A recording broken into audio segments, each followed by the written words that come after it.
Good morning. Welcome to episode 100. Woo! I should put in a soundtrack right there. I did not prepare for episode 100 of Duval Rundown. Thank you to everyone who's been along with us for this journey. Shout out to everyone. Thank you for continuing to stick with us as we work through just Jaguars offseason content, especially draft content with that event getting closer and closer. Today, Mia O'Brien will be joining me as she does each and every Thursday. You can catch Mia on her show, Helmets and Heels, each weekday on 92.5 FM and 1010 XL, each weekday from 12 to 2 p.m. Eastern. Mia and I today are going to break down safeties in the 2025 NFL draft class. Mia, what's going on? Welcome back. Welcome back indeed. Fired up for this episode, just like we did with defensive tackles a week ago. This is Pick the Fit, Gus, so it's not necessarily day one, day two guys. It's maybe a day three guy here and there. Maybe we're going to go really deep into the bag. Maybe we're going to find some guys who, Lord, I don't know. I had not heard of them until I started preparing for this show that I think might be some sleepers. But before we do that, I want to begin today's episode, first and foremost, by a round of applause for Gus for episode number 100. We really have enjoyed, getting to work with you guys more on 1010XL Jaguars Live and certainly providing even more daily podcasts in the Jaguars space, which I know there's not a ton of this time of year, so we're glad to provide it. So that's first and foremost. Secondly, as we begin this conversation about safeties, I would like to take you listeners behind the curtain. When Gus said to me yesterday, okay, let's continue Pick the Fit, but let's do it for safeties. And I looked at Gus and I said, do we really think the Jaguars will draft a safety high? Because, as Kevin, my boyfriend, pointed out to me, at this current juncture, you have 5 safeties in the room already. By signing Eric Murray to go along with longtime stalwarts in Daniel Thomas and Dewey Wingard, Darnell Savage, who you signed in free agency last year. You can't get out of that contract. Not to mention he provides you some versatility, both in the slot and at safety. And then Antonio Johnson, a former 5th-round pick, who unfortunately didn't live up to expectations in his first full year as a starter, ultimately was benched at different points of the season. So the reason I want to start there, Gus, before we start rolling through different names that we have, you looked at me when I said they have 5 safeties, and you said... I said cut Dewey. I don't care. And I thought about it because, I've also heard from plenty of people that last year, if Dewey had been healthy, there's a chance that Dewey Wingard was a starter day one because the previous administration had questions about Antonio Johnson and his development. And they had questions about Andre Sisco, who has since departed for the New York Jets. I think it is important to note, not only were Andrew Wingard and Daniel Thomas holdovers from the previous regime, they are holdovers from 3 regimes ago. They were both part of the Dave Caldwell, Doug Marrone administration. So that's number one. And obviously there's special teams value with both of those players. God's gunner forever, as well as the captain. It was always the Jags. Antonio Johnson also provided a lot of special teams value. And Heath Farwell is back as the special teams coordinator with Luke Thompson, his lead assistant, also back. And so the question becomes, are you really going to hold the safety room hostage, for lack of a better term, with 3 special teams aces if they are not actually providing you starting ability? Now, you pair that with the argument I've made on 1010XL for weeks now, which is if you historically look at the Rams outside of trading for Jalen Ramsey, outside of some of the high-priced free agents who were on their last leg and were ring chasing, for lack of a better term, historically speaking, the Los Angeles Rams have not tapped into the secondary in the NFL draft until day 3. The earliest that a current Ram defensive back was drafted was Cam Kitchens out of Miami last year, and he was pick number 100.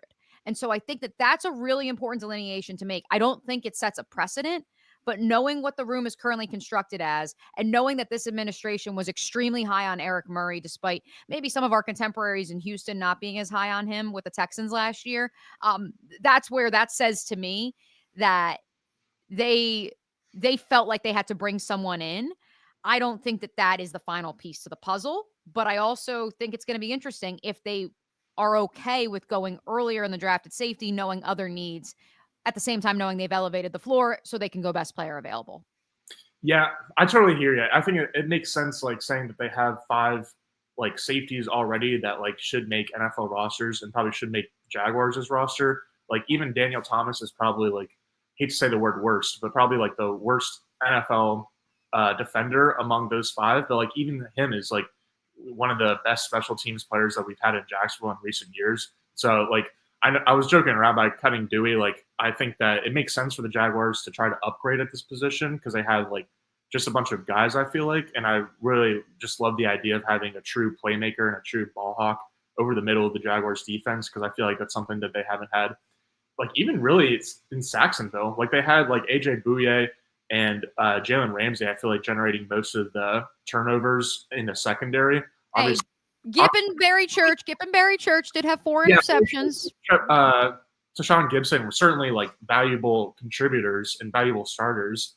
But like they haven't had like a Jesse Bates type of player like that I can really remember, I guess, since like the early 2000s pretty much. So I just really like the idea of that, adding that to the room. And so I hear what you're saying about how they already have 5 people, but to me, I just think that they can get better in the starting unit. And I will say that the Rams did also draft Taylor Rapp as safety with the 61st overall pick in 2019 when Gladstone and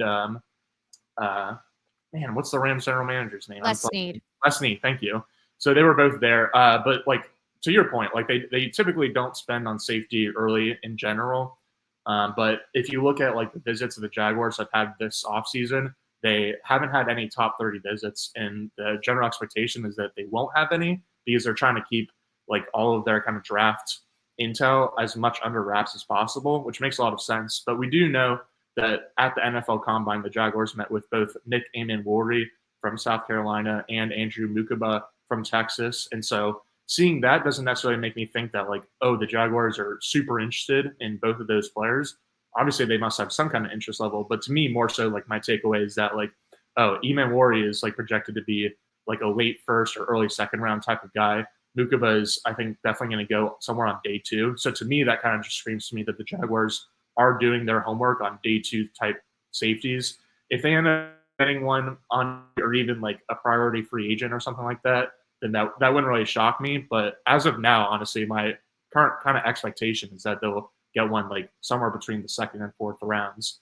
But with all that said, are you still expecting later than that from your perspective? I've got some 2nd to 4th round guys on my list. I would like to take a poll of the group. And by the group, I mean, yes, our listeners in the comments who are watching live, but also you, Gus. Do we have to call him by how his name is actually pronounced, or can I call him the Mukuba Missile Crisis? Because that's what I really want to do. I would like to refer to him as Andrew the Mukuba Missile Crisis. So I think he's a good place to start. I don't think Nick Amenwori is going to be there at 36. There is a player who I want to talk about after the Texas Longhorn center fielder, because if that player's there at 36, I think that moves the needle. I don't envision the Jaguars picking a safety at 36. Okay, I'll spoil it. Unless Xavier Watts is there, since Steve brought him up in the comments. Unless Xavier Watts is there at 36, the safety out of Notre Dame, who had 13 interceptions and 7 pass breakups over the last 2 years. He is the true 2025 safety. And that's another conversation that we've had over the last few weeks, both here on Duval Rundown, Gus, and just around the office at 1010XL. The days of you need to have the Earl Thomas to Cam Chancellor are gone. You need to have safeties who can both play single high. And as long as they're a sure tackler and can come up and run support and are a willing tackler, we've got something to work with here. Maybe that's why this notion of you wait till day 3 to find a safety, maybe that's where that comes from. But that's why I think that with Watts, the fact that he can do both, he checks almost every single box, 830 coverage snaps over the last 2 years, 0 touchdowns allowed. He's the only safety I would take at 36. Now, at 70, that's where the Mukuba Missile Crisis starts to enter the picture. I will give you the floor because this is your guy, as the 1010XL draft guide pointed out oh so beautifully. Yeah, I've talked about him a lot. He's been featured in at least one, if not multiple, of the mock drafts I've done on Mondays. doing a little bit more research, I certainly like him as a prospect in general, but I think he's more of like my guy than like a Jaguars guy. Because as you were just talking about, like versatility is so important, especially like for Jacksonville, but really across the league. Like gone are the days of having one Earl Thomas and one Cam Chancellor type, where you've got a free safety and a box safety. Certainly, Mia, you and I are going to like reference those two like positions as we're talking about the position as at large today. But I think Mukaba very clearly fits in as like a prototypical free safety, where he's got arguably the best range in the class, going sideline to sideline in one high safety shells. But he's like a bit undersized, a bit lanky, and so there's like kind of some concerns about him as a run defender. And so like if you had to put him into like, he's like more of like the Earl Thomas type. And then on the flip side, I think Kevin Winston Jr. from Penn State is another guy that's like expected to go somewhere on day 2. And I'm personally a really big fan of his as well, but I feel like he's kind of like the Cam Chancellor type, where he's got great size, great length, a really, really sure tackler, one of like the lowest missed tackle rates in the country among all defensive backs. But he's like, he needs to work on his instincts a little bit. His range as a one high safety isn't as good, so he's more of like kind of the Cam Chancellor body type. So again, I'm a really big fan of both of those prospects, but I think the Jaguars would be more so interested in someone who has the versatility to be like do some Earl Thomas stuff, but also some Cam Chancellor stuff. And I think that Xavier Watts is definitely that. He's a guy that I've certainly like known his name for a long time, but he didn't really like stand out to me until I started preparing for this episode, because I think he just will fit so much of what the Jaguars want. I mean, to start out with intangibly rich, I read on one scouting report, if you're looking for Xavier Watts, he's a player on the field who's trying the hardest at any given moment. So that'll certainly work.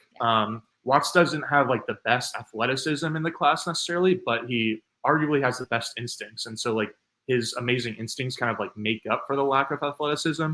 I feel like Nick Emanwari is kind of like the flip side of that, where like, not that he has bad instincts, but it's like not superb instincts. But because Emanwari is such a freak athlete, the athleticism kind of like lets him override some like not great instincts on some plays. But for Watts, he actually is really similar to Cam Kitchens, the safety that you mentioned the Rams drafted last year, in terms of both like their athleticism, but also in terms of their production. Kitchens was really productive at Miami, and Xavier Watts has 13 interceptions over the past 2 years. No other defensive back in college football has more than 9 interceptions in that time. Watts was formerly a wide receiver coming into Notre Dame, and then kind of converted to the defensive side of the ball. So that kind of like helps explain why he didn't become a starter full time at Notre Dame until last year, which was his 4th year. And he also like returned for another season, partly to like finish his master's degree at Notre Dame. And then I think he's a really good run defender too. He's really good at playing like top down, like starting out, like not rather than in the box, but like actually starting out as from like a typical safety lineman, and then like kind of screaming downhill. And so like a comparison that I saw was Talanoa Hufanga, the safety who was drafted and played for the Niners and was just recently signed by the Denver Broncos. And so I think that's a pretty good comparison in terms of like play style. He does need to work a little bit on like his tackling, just because like he doesn't have great length, so sometimes people are going to get away from him. He doesn't have amazing twitch, so if he's in like the open field against Bijan Robinson, I wouldn't necessarily be holding out a ton of hope.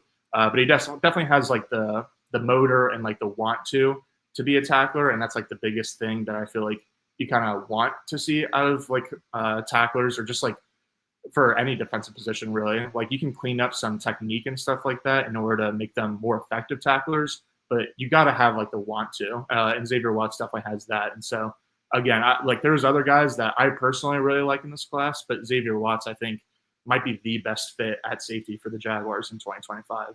He had the most interceptions over the last 2 years of any safety in Division I. File that one away for a little bit later in the program, folks. You make a great point, though, Gus, which is the tackling technique. That's going to be something as we go through a couple other names that has been criticized, that has been scrutinized with a couple of these prospects. In my estimation, as long as you are showing that you are a willing tackler, that you are not afraid to mix it up a little bit, Anthony Campanelli is going to get the best out of you. Like, I'm pretty confident in that, because as long as you want to come to the street fight, he will show you which tools to bring, what weapons to bring, how to fight in said street fight. So I'm confident in that. I would like to shout out Dell as we put a bow on Makuba Gooding Jr. I keep the nicknames coming. Even if the Jaguars don't draft him, he will be Gus's guy. We will continue to provide great nicknames for him. What I do think is interesting with the Texas safety is the fact that he played more of a roaming center fielder role for the Longhorns, whereas with Clemson, he played more in the slot.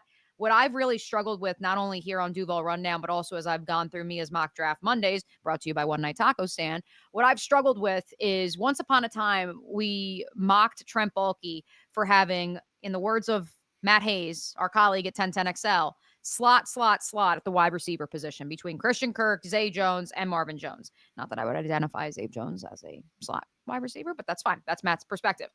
Well, now we have a cornerback room that reads slot. If you are to believe, well, I guess technically Tyson Campbell's not a slot, but certainly Jarian Jones, Jordan Lewis are. And a couple of the names that I've looked at for my mock draft Mondays could also, in theory, play in the slot, not to mention Darnell Savage at the safety position, but was promised last year that he would get to play more in the box. Antonio Johnson played the most snaps of any collegiate safety in the slot in 2023. And so that's where I think we are approaching a world in which you've got so many box defenders, maybe not as many guys on that back end in center field. And so I saw YGY asked on X, are we looking, if you're the Jaguars, for more of a free safety, a strong safety, or just any good safety? If you are just joining us, we led off the top by saying this. I think they need safeties who can do both. I think they are looking for chess pieces, and that scares me a little bit just because I've always been scarred by Isaiah Simmons coming out of Clemson. I think that history will tell us that that is more about Dabo and the Mickey Mouse organization than it is him as a player, whereas he was just a freak athlete and the Cardinals didn't know what to do with him. You can make the argument they're dealing with the same thing with Zaven Collins right now. Maybe it's just that team out there in the desert. Shout out to the Phoenix Cardinals. But that's where like this idea of, well, he can do a little bit of everything. What do we do with him? Locally here, the comp would be Devin Lloyd. You bring in a guy who, oh, well, he can do a little bit of everything, but can you actually find the right fit for him? And so that's where this is a really interesting conversation with safety, because we are suggesting that the Jaguars need to find someone who can do a little bit of both, who can be both a box safety and a free safety, and also come over the slot and cover big tight ends. And it's tough to find those guys, whether it be free agency or the draft. For sure. Yeah, I do think as you're speaking on all of that, like totally agree that the Jags want versatile players, someone who can be good as both like a post safety, more of a free safety, covering post routes and stuff, or a box safety playing closer to the line of scrimmage. I feel like if anything, they would probably lean more towards getting a free safety because, especially with Andre Sisco leaving the building, they have certainly guys that could play in one high safety shells, but they don't have like a true center fielder on the roster, I would say. So like maybe they would lean more towards that as opposed to a box safety, since as Mia just said, like they have so many of those guys on the roster already. But I do think that like it's important to get the versatile guys if you can manage to find them, because like it's kind of like the illusion of complexity that like Liam Cohen talks about on offense and that Sean McVay and the Rams talk about on offense, where like you're running like similar plays and like not even that complex plays, but the way that you dress them up makes it seem complex. So like the Rams 1 week might do like a play action bootleg where they have a tight end kind of like coming across the line of formation and getting into the flat. And then next week, they might run the exact same play, but have it be a running back coming out of the backfield or a wide receiver coming out of the slot, and just like tweak certain things so that like the whole play design is like pretty much the same thing. But they're just moving little smalls to try to get an edge against their opposition. And so I think it's a similar thing for defense, where like even if like the defense is running just like primarily cover two and like that's like their main thing, it still helps to have like different guys being able to do different things, so that like you're not just having your two safeties always sitting back there like almost the way that the Buffalo Bills do it, so that like you kind of like always know what's coming. It's good to make sure for both the offensive and the defensive side of the ball that you don't let your opposition know what's coming, especially before the snap happens.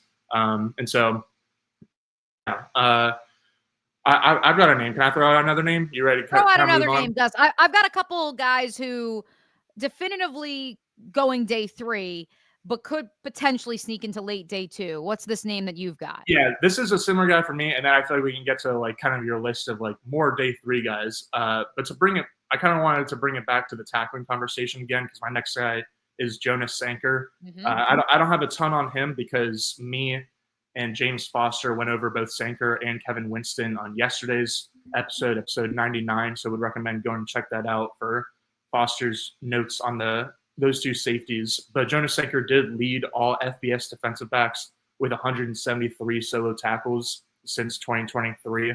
But I wanted to say that like he's certainly a very good tackler. I think you could make the argument that he's the best tackler in the class. But I wanted to read out this quote from Anthony Campanile at his introductory press conference. He said, "I don't think there's another person in the world who believes in running to the ball more than I do. You can't run to the ball if you don't get off blocks, and that is something that is going to be celebrated in our room. It is going to be celebrated in the culture of our team."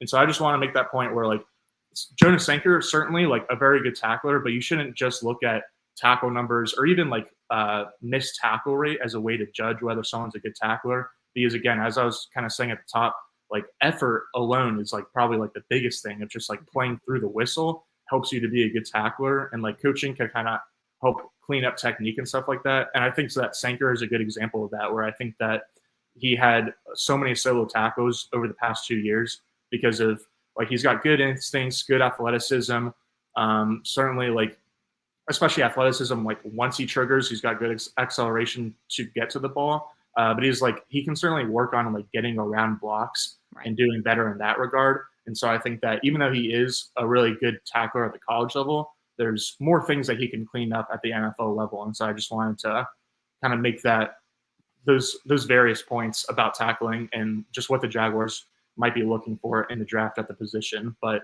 I've got one other name listed, but Mia, this is your time now. Take it away with the guys that you've gotten written down in your notebook. I'm glad you got to Jonas because that was one name that I didn't write down, but I was looking at a little bit of tape this morning. And I think that you brought up a fantastic point, Gus, because the knock on him has been not his tackling prowess, which is certainly is sure, but it's getting off of blocks. These next two guys couldn't be, I don't want to say couldn't be more different because I do think they both fit the identity of at least what's been conveyed to us of what the Jaguars want to be. But ultimately, they I feel like one's a wild man and one is like you're sure, like, I don't want to say like your lunch pail guy, but he's just going to go do the dirty work for you and like not ask any questions and like be your captain, right? The first is my guy, Billy Bowman, Oklahoma. Dude is a madman, projected to go anywhere between late day 2, early day 3. Was a first-team All-American in 2023, not in 2024. 41 games started for the Sooners, 11 turnovers during that time. He gambles a little bit. That's where maybe some inconsistent tackling comes up. But make no mistake about it, to your point, Gus, the effort is there. The tenacity to want to just project his body into other people is there. More than one person in the scouting world has told me that he is the most elite trash talker in this class. Need a little bit of nasty, need a little bit of crazy, I think, in that back end, because again, the Jaguars have a lot of great dudes in the locker room. You need a couple screws loose. And I think that Billy Bowman would give you that while still also providing someone who is professional in his approach, elite competitor. Again, the question is the tackling, but to your point, he gets off blocks and he is a ball hawking single high safety, can also crowd the box and run support though, even if that's where maybe his area has to grow. The contrast, and I put him in this past week's Mia's Mock Draft Monday 1.0, Sebastian Castro out of Iowa. If you just want, and I've watched him for 5-6 years now, if you just want a pure, good football player, especially after the point we just made about versatility, someone who can play that quote unquote star position, the cash position, if you're to play a 4-2-5 defensive front. If you want someone who can be a single high safety and also then come in and play the box, this is the guy, even if he's not going to win any first off the bus awards. He ran a 4.5 40, which probably made him some money, probably secures him as like a 4th, 5th round pick. He's still 5th in Bucky Brooks' positional ranking, so it's not just me and my Iowa bias. I would like to point out for those of you who follow Bucky, Bucky thinks he's a top 5 safety, so I'll take it. I just think that if you're looking for good football players, which is what Tony Boselli has continued to say since he took the job in January, this is a guy who's just a pure good football player, might be, next to Jonas Sanker, might be the best open field tackler in the class, even if he doesn't possess elite speed. Yeah, that's a really good shout. I feel like Bowman is kind of like almost certainly not a very super similar player to Andrew Mukuba, but like you could say he's like a similar prototype where like they're like a little bit undersized, so there's like a little bit of question marks in terms of the tackling, but they're definitely willing tacklers and they definitely have great range. extremely good instincts, especially playing from like a deep safety position. So I think that would be really interesting. And one, I feel like he's almost like a discount Andrew Mukaba, even though I'm definitely a fan of Mukaba.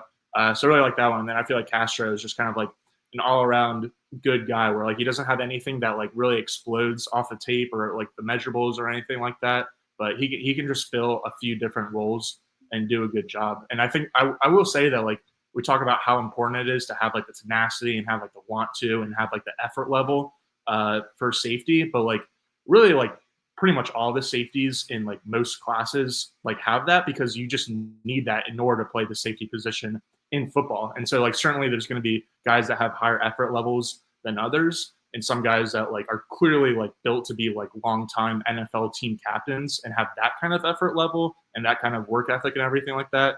But generally speaking, I just want to say a caveat for the safety class is that pretty much all of these guys are going to be high effort players, and that's why they're going to be projected to be drafted into the NFL. But Mia, before we move on to Castro, do you have any like favorite memories of him as an Iowa player? I mean, certainly, oh man, there's a lot. Probably the Nebraska game. He has a really nice tackle at the line of scrimmage, stops him on a 4th and 1, just came flying in out of nowhere. The fact that he and so many others came back for their 6th year, Kevin was just joking with me that his biggest knock on him is he's going to be a 43-year-old rookie. I don't care. James Gladstone and the Rams have been drafting 50-year-olds now for 2 years since the COVID years started happening. So like, I don't feel bad. The competitive nature, it just shows up every single game. But yeah, the Nebraska game talked a good amount of trash as well during that game. He's from Illinois originally, so there were a couple other moments where he really popped against the Illini. Really wanted to stick it to, his home state school. But yeah, again, just like one of those dudes who you can rely on. The taking angle or even the interception against Iowa State was also great this year. I'd throw that one out into the mix as well. Point is like tackling angles and like improper angles was something that I know somebody mentioned it in the chat. I forget if it was Dell or who, but like that's something that I think with any of these rookies you're going to run into, but I didn't see a lot of bad angles from Sebastian Castro over the last 5 years. Yes, going up against Jeremiah Smith at the shoe, duh. Like I think, there's NFL corners that are going to get toasted by him and he's 19 years old. Yeah. But ultimately for me, again, this is just a guy who is so cerebral and he understands where everybody is supposed to be on the defensive side of the ball and the offensive side of the ball for that matter, that it just, you can see it pro's pro. And that's why I think is like, if he falls to the 5th round, like for me, if you're the Jags, it just makes so much sense. One guy, the last guy that I have on my list that I think makes sense for the Jags is Dean Clark, who is like maybe going to be like a priority free agent, or I think he's definitely going to be a later day 3 pick. Definitely not going to be picked on day 2. But he started, I forget where he started his career, but he ended his career at Fresno State. He's got like 5 years of experience in like 4 different defensive schemes. So he's 45 years old. He's not 43 years old, is what you're saying. Yeah. Okay. And so because he's like possibly going to be a undrafted free agent, I didn't do a ton of digging, but I was going through PFF's draft guide, and they said on Dean Clark's strengths, sound tackler with good technique, quick footwork in his back pedal from free safety spot, extensive experience and football intelligence show up, highly competitive player, good ball skills. And then for weaknesses, it just doesn't possess top speed for full-time single high work, and acceleration when triggering is below average. And so I feel like that's just like the mold that the Jaguars be into, where like they're going to be like much more interested in taking like when they're at bat, so to speak, in the NFL draft, they're going to be trying to like up their on base percentage and just trying to be like loading up with singles and doubles, especially when you do get to day 3 and there's not really a ton of like high upside prospects in general there.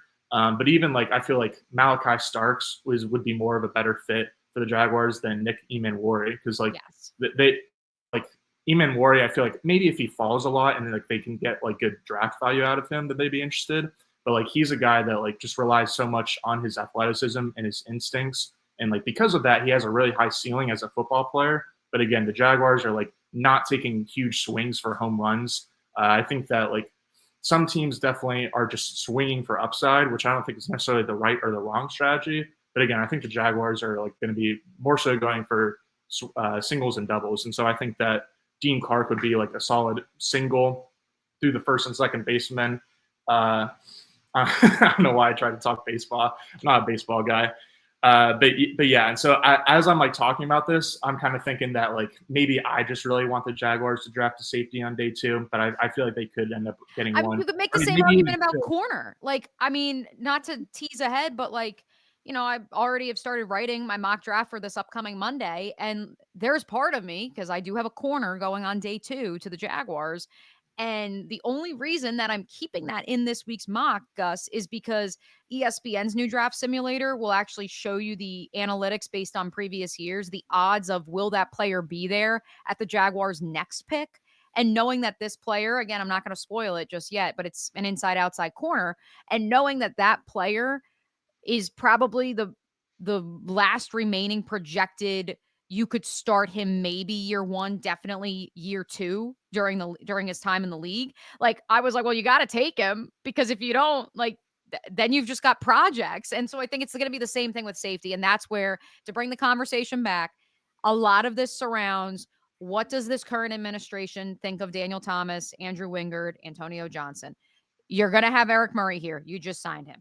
You're going to have Darnell Savage here. He's a high money free agent that you can't get out of his contract, and he provides that versatility. So what do you think of those 3 other safeties? And that's where I think we'll see how they prioritize this position. Absolutely. Any other names that you wanted to throw out there?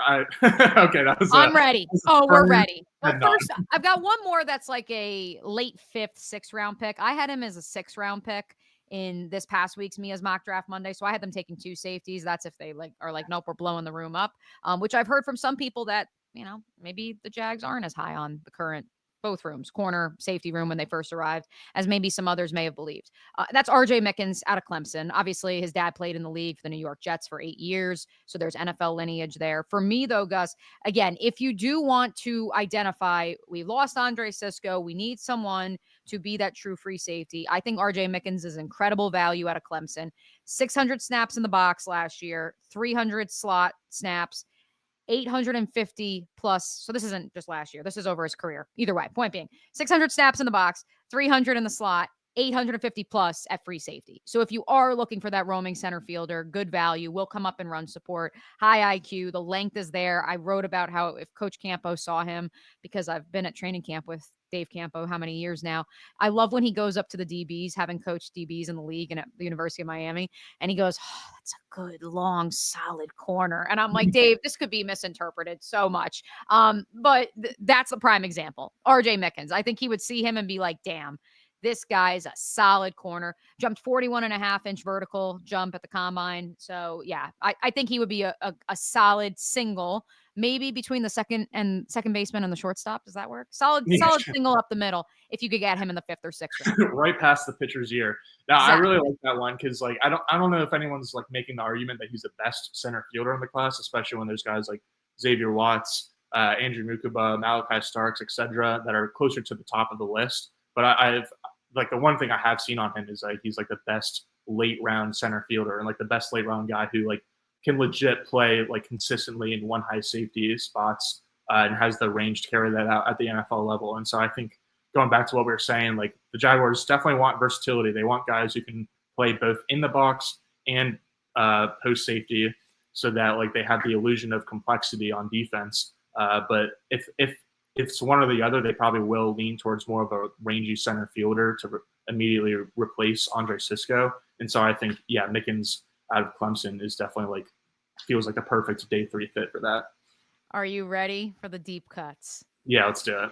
Y'all had so much fun with Nash Hutmacher last week, excuse me. We needed to have some fun with some deep cuts. So this first one, I think this guy ends up going 7th round potentially just because of special teams value and because he tested off the charts. He's already had multiple visits with different NFL teams. That's J.J. Roberts out of Marshall, was a combine snub. 5'11", 192 pounds, began his college career at Wake Forest. Of course, everyone and their mother was at Marshall last week or earlier this week. It was on Monday for Mike Green's pro day, and then JJ balled out. So PFF had him graded as their highest graded safety this year in all of Division I college football. 14 passes defended. So second technically in FBS, but first, I guess, among the group of 5. I don't know. There was a discrepancy there. He's already had visits with the Bucks, the Vikings, the Chiefs, among others. He had a raw athletic score of 9.67. He jumped a 40.5-inch vertical. A guy who, again, is more of a inside-outside safety. He can crowd the box. He can be a center fielder. I just think the freak athleticism and the sure tackling is going to translate to, at the very least, being a special teams contributor. So J.J. Roberts, a guy that I think is on some radars. Jordan Schultz of Fox Sports gave him some love earlier this week as well. I saw the Draft Network also said they've heard some rumblings from different teams that there's interest there in the Marshall safety. So wanted to throw that dart out there. This last one, this is your Nash Hutmacher of the week. I'm so excited about this one. I told Kevin when I was prepping for this show, and he literally looked at me. He's like, this isn't real. And I was like, oh, it's real. I double and triple checked. Tanner Volk out of Central Washington, two-time first-team Division II All-American, won the Cliff Harris Award. By the way, Cliff Harris came from Ouachita Baptist to make a name for himself in the NFL. D2 products. Throw that out there. Over a 5-year career, 307 tackles, 24 interceptions, including 13 in 2023. Yes, 13 interceptions in one single season, folks. 6 this past year. He's a coach's kid. His parents took out a loan to pay for his agent and for his pre-draft, pro day training.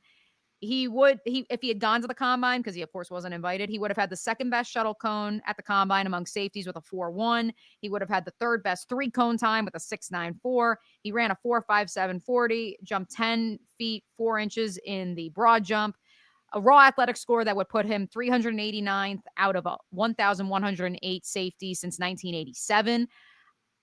And yes, he kind of looks like Dewey Wingard. I'm not trying to run Dewey out of town. However, as Dell points out, he sounds as intangibly rich as they come. The production is stupid. Like I said it to Kevin, and he's like, there's no way this guy had 13 interceptions in 1 year. And you can knock that it's Division II all you want. And I don't know the level of competition they're playing in the Lone Star Conference, even though it's Central Washington. I don't know why they're playing in the Lone Star Conference. Story for another time.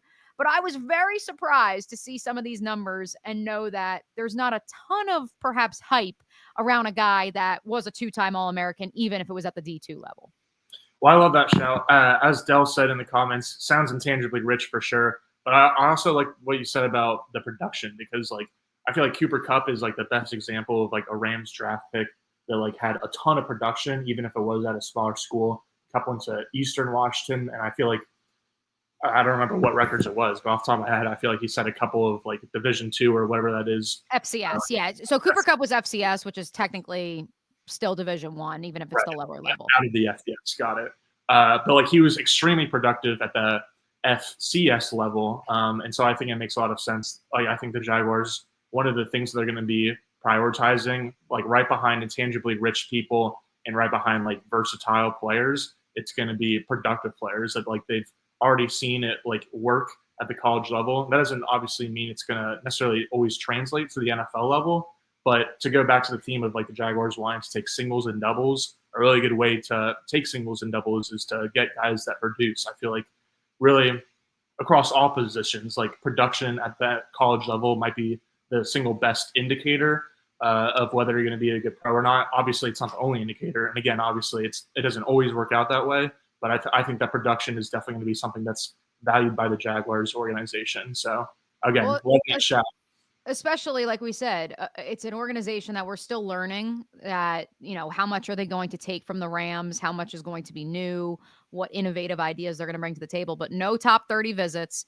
It's much more about, hey, can we send our team to you and identify you based off what we saw on the tape? And to your point, tape doesn't lie.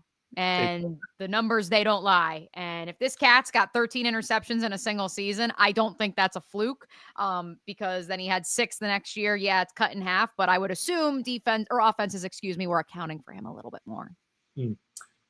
Sometimes numbers lie. I know that Ben Johnson was just talking a lot about EPA, and EPA is a good stat. But remember, EPA is a team stat. So when someone's coming at you saying Trevor Lawrence ranks 20th in EPA, then you can say, well, think about the team that was around him. yeah, no. I thought that was a really good discussion. Me, you got anything else before we get out of here today? No, I'm excited. Which of these safeties is young Thomas, our intern / content producer, going to pick? I am sure it's going to be Tanner Volk. So I'm sure we're going to get a Tanner Volk retweet out there. Thank you, Thomas. Shout out to Tanner Volk. All right, that'll do it for today's episode, breaking down the safety prospects in the 2025 NFL Draft through the lens of the Jacksonville Jaguars. I will be back tomorrow at 9:04 a.m. Eastern with Hacker. We might do another positional series. We might talk more about first-round guys since we've kind of deviated a little bit from what the Jaguars would, could, should do with the 5th overall pick. We'll see. But 9:04 a.m. Eastern tomorrow, episode 101. Yeah, that's right. Drop your 100. Drop the hundreds. Appreciate everyone. Appreciate you, Mia. Have a good one.